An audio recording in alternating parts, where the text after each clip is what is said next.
Watson, come here. I want to see you. I heard you. I heard what you said. What did I say? You said, Watson, come here. I want to see you.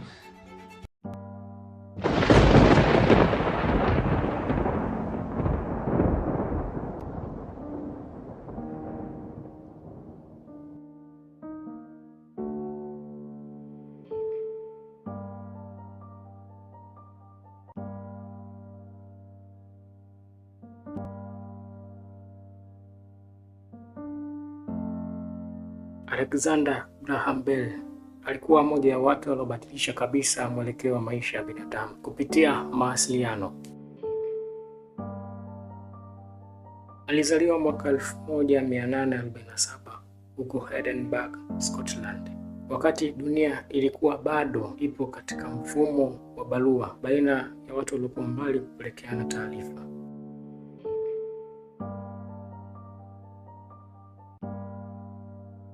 Alizaliwa katika familia iliyokuwa karibu sana na masuala ya sauti na hotuba.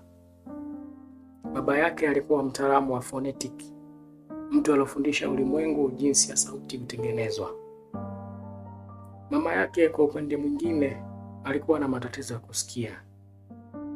Hali hii ilimfanya Alexander Bell tangu akiwa mtoto aliishi katika mazingira yaliyomjengea kuelewa umuhimu wa sauti na mawasiliano katika maisha ya wanadamu.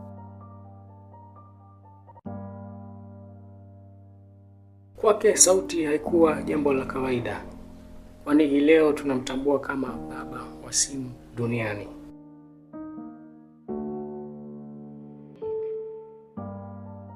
Katika familia yao kulikuwa na watoto watatu wa kiume, Bell akiwa mtoto wa pili, lakini furaha ya familia hiyo haikudumu. Ndugu zake wawili walifariki kwa ugonjwa wa kifua kikuu, mmoja akifariki mwaka 1867 na mwingine alipatwa na mauti mwaka 1870. Jambo hili likapelekea familia kuhuzunika sana na kuamua kukimbia nchi mama, nchi ya Scotland, na kuelekea nchi ya Canada, huku akiamini huko ndo sehemu salama kwa ajili ya maisha yao.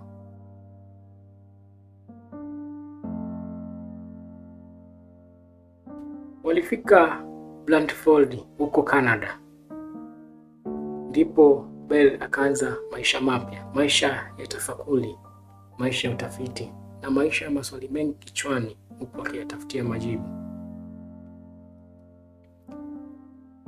Bell aliondoka nyumbani kwao na kwenda kuanza kufanya kazi ya kufundisha watu wenye matatizo ya kusikia huko Marekani. Bell alipokuwa Marekani alifanya uchunguzi wa sauti na umeme.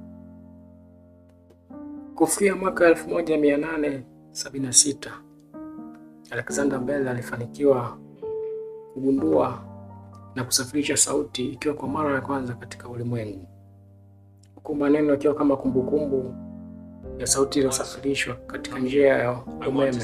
Ilikuwa akisema, Mr. Watson, please come. I want to see you. Hayo ni maneno ambayo walifanikiwa kumsafirishia msaidizi wake huko akimomba aje anamhitaji. Maisha ya Bell yaliendelea hadi kufikia mwaka 1922 alipopatwa na mauti. Kisa hiki kinatufundisha mambo mengi. Kinatufundisha juu ya Alexander Bell, kijana aliyoishi katika dunia yenye kiza, lakini ubunifu wako umeleta mwanga hadi leo. Najua wengi tuna ndoto ya kuwa mtu fulani, lakini kamwe tusikate tamaa. Mimi ni Castor Kimbetwa. Hii ni C Media katika Room of Knowledge.